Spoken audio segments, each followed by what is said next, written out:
नमस्कार, मैं हूं प्रवीण गौतम। टीवी चैनलों के इंटरव्यू से लेकर चुनावी रैलियों तक पीएम मोदी अक्सर गिनती करके बताते हैं कि गांधी परिवार और विपक्षी नेता उन्हें कितनी गालियां दे चुके हैं।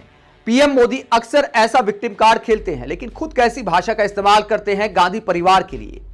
पूर्व प्रधानमंत्री इंदिरा गांधी और राजीव गांधी को लेकर पीएम मोदी ने एक बयान दिया था, जिसे लेकर प्रियंका गांधी ने अब पीएम मोदी को जवाब दिया है। पहले आपको पीएम मोदी का वो बयान सुनाते हैं जिसे लेकर प्रियंका गांधी मध्य प्रदेश की चुनावी रैली में बेहद भावुक हो गई और पीएम मोदी को जवाब दिया। पहले आप पीएम मोदी का बयान सुनिए, जो आरोप पूर्व प्रधानमंत्री इंदिरा गांधी और राजीव गांधी पर लगाया था। पीएम मोदी ने, जरा सुनिए। जब देश की एक प्रधानमंत्री बहन इंदिरा जी नहीं रही तो उनकी जो मिल्कियत थी, उनकी जो प्रॉपर्टी थी, वो उनकी संतानों को मिलनी थी।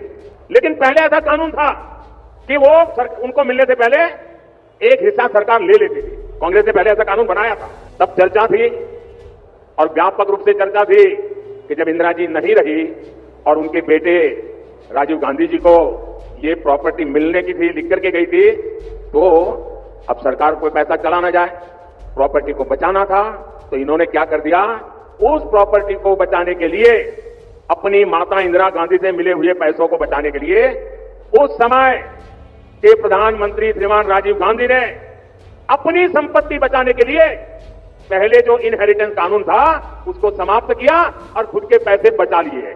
खुद पर आई तो कानून हटा दिया और अब वहां मामला निपट गया।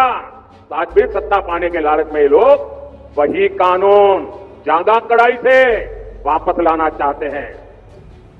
तो पीएम मोदी यहां गांधी परिवार को संपत्ति का लालची बताते हैं। एक तरह से कहते हैं कि अपनी संपत्ति बचाने के लिए, इंदिरा गांधी की सारी प्रॉपर्टी अपने नाम कराने के लिए राजीव गांधी ने कानून बदल दिया। स्टेट टैक्स का जो कानून राजीव गांधी ने बदला था वो पूरी जनता के लिए था। और किस गांधी परिवार को संपत्ति का लालची बता रहे हैं? पूर्व प्रधानमंत्री पंडित जवाहरलाल नेहरू ने अपनी बहुत सारी संपत्ति देश के नाम कर दी, देश को समर्पित कर दी, दान दे दी मुफ्त में।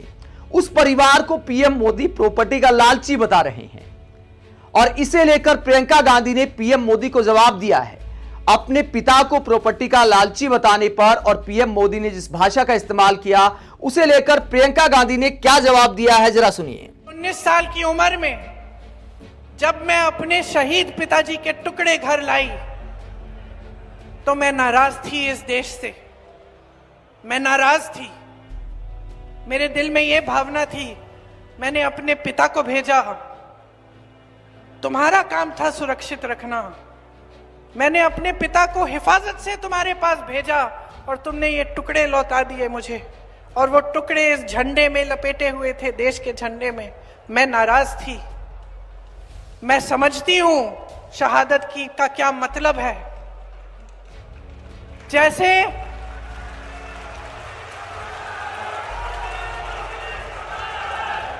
आज मैं 52 साल की हूं, आज मैं 52 साल की हूं। पहली बार मैंने ये चीज सार्वजनिक ऐसे मंच पे कही है। लेकिन वो जो नाराजगी थी मेरी, आस्ते आस्ते मैं समझी कि उस तरह की जो नाराजगी होती है वो सिर्फ उससे होती है जिससे प्रेम करते हैं हम। मेरे देश के लिए मेरे दिल में कितना प्रेम है, मैं कैसे समझाऊं।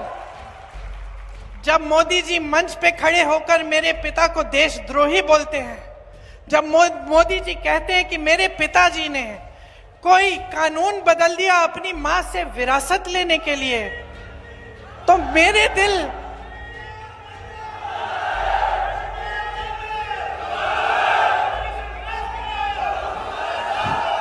तो मोदी जी इस बात को समझ नहीं पाएंगे कि मेरे पिताजी को विरासत में धन दौलत नहीं मिली, मेरे पिताजी को विरासत में शहादत की भावना मिली। आप समझ सकते हैं, आप समझ सकते हैं।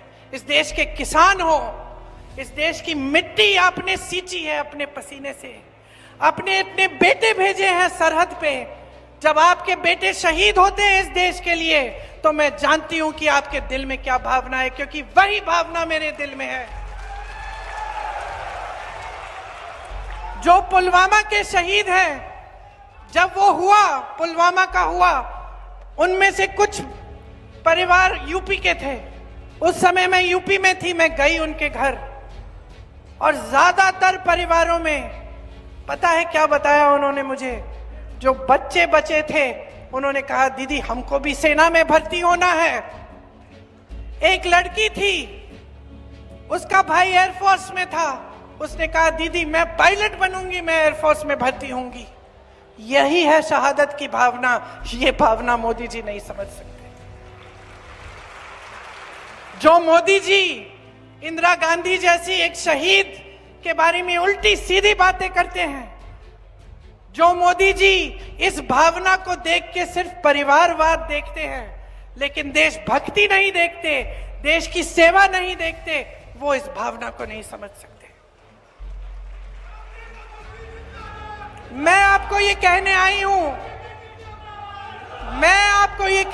हूं कि हमें देशद्रोही कहें, हमें घर से निकाल दें, मेरे भाई को संसद से निकाल दिया, हम पे केस डालें। मेरे भाई पे इतने केस डाल दिए कि कभी इधर कभी उधर, कभी गुजरात में कभी बिहार में वो जाता है कचहरी, जाएगा, कुछ भी कर ले, मार डाले, लेकिन ये भावना हमारे दिल से कोई नहीं निकाल सकता। तो पीएम मोदी को जवाब देते हुए प्रियंका गांधी भावुक हो जाती हैं, आंखों में आंसू साफ नजर आते हैं, गला भरभरा जाता है। शायद आंखों के सामने वो सारे दृश्य घूम गए होंगे जब 19 साल की प्रियंका गांधी ने तिरंगे में लिपटा अपने पिता का शव देखा था। और इसी बात का जिक्र प्रियंका गांधी करती है पीएम मोदी को जवाब देते हुए कि मेरे पिता को विरासत में धन दौलत नहीं शहादत मिली थी। पहली बार प्रियंका गांधी चुनावी रैली में इस तरह भावुक नजर आई। और क्या देश के प्रधानमंत्री को ऐसी राजनीति करनी चाहिए, चाहे किसी भी दल के नेता क्यों न हो। दलगत राजनीति से ऊपर उठकर कम से कम देश की महान हस्तियों का सम्मान करना चाहिए। जो नेता इस दुनिया में नहीं है, कम से कम उनके बारे में झूठी कहानियां बनाकर ऐसे चुनावी रैलियों में उनका मजाक नहीं उड़ाना चाहिए। देश के प्रधानमंत्री देश के सबसे बड़े नेता हैं, क्या उन्हें इस तरह की राजनीति करनी चाहिए? जब पीएम नरेंद्र मोदी रैलियों में ऐसी बातें बोलते हैं तो WhatsApp group, Facebook group, WhatsApp university के पूरे ब्रह्मांड में इसको फैला दिया जाता है और करोड़ों लोगों तक क्या जानकारी पहुंचती है, क्या मैसेज पहुंचता है कि देखिए राजीव गांधी प्रॉपर्टी के कितने बड़े लालची थे। इस तरह की झूठी बातें लोगों के मन में घर कर जाती हैं, एक नैरेटिव सेट किया जाता है, झूठ को ही सच मानकर बहुत सारे लोग फिर महफिल में इस तरह मजाक उड़ाते हैं देश की महान हस्तियों का। इस तरह व्हाट्सएप यूनिवर्सिटी का असर लोगों का माइंड वॉश करता है और देश के प्रधानमंत्री जिन्हें बीजेपी के नेता विश्व गुरु कहते हैं, क्या उन्हें ऐसी राजनीति करनी चाहिए? इनहेरिटेंस टैक्स के बारे में पीएम मोदी तरह तरह की मनगढ़ंत कहानियां बना रहे हैं, लेकिन कम से कम दिवंगत लोगों को इसमें शामिल नहीं करना चाहिए। और इंदिरा गांधी, राजीव गांधी को लेकर क्या ऐसे बयान पीएम मोदी को देने चाहिए? आप पीएम मोदी के ऐसे बयानों और प्रियंका गांधी के ऐसे जवाब को लेकर क्या सोचते हैं? कमेंट बॉक्स में अपनी राय जरूर दें। अगर आप हमारी पत्रकारिता को पसंद करते हैं तो थैंक्स के ऑप्शन का इस्तेमाल करें, वीडियो को लाइक करें, चैनल को सब्सक्राइब करें। नमस्कार।